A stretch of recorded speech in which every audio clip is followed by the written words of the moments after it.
Yesus maqaan isaa ulfaatu. Abbaa nagaa jidduu keenya jira maqaa isaa kabajamu. Ameen ganama kana nagaa isiniif haa ta'u.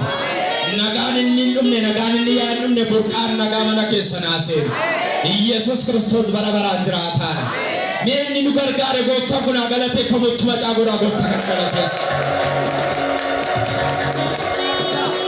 Nagaa isiniin jedhu kwaariin Adonaayi nagaa tokkummaa isin gaafatu nagaan bara baraa isiniif haa ta'u. Ganama kana nagaa yaa hin dhumne isiniif haa ta'u. Nagaan jireenya keessan ol kaasu isiniif haa ta'u. Nagaa Waaqa Abbaa biraa isiniif haa baay'atu. Yesus bara baraan jiraata. Waaqa sina meemee fuula keessa taanetu baarfannaa kana waliin beeknusoode yaada Waaqayyo keessa galleetu maal jedhaa maal dabarsa jireenya keenyatti firoofannee gooftaa qulqulluu kana waaqessinu. Namni kamiyyuu yaada fuula keessa ta'e Waaqayyo na waaqeffatu. Ulaaqa biraa dhiibnee madaalli biraa keessa baanee qulqulluu sana Yesuus waaqessina. Haleluuyaa. Inni waaqeffama. Gooftaan hin kabajama. Gooftaan hin jajama. Firooma kee quraan manna jennee Waaqayyo na waaqessinu. Namni kamiyyuu yaada fuula keessa ta'e Waaqayyo na waaqessinu. Qalbii sabootummaa Waaqayyootti hidhate jireenya sabootummaa Waaqayyootti hidhate gooftaa waaqessinu dhufe. Haleluuyaa.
Say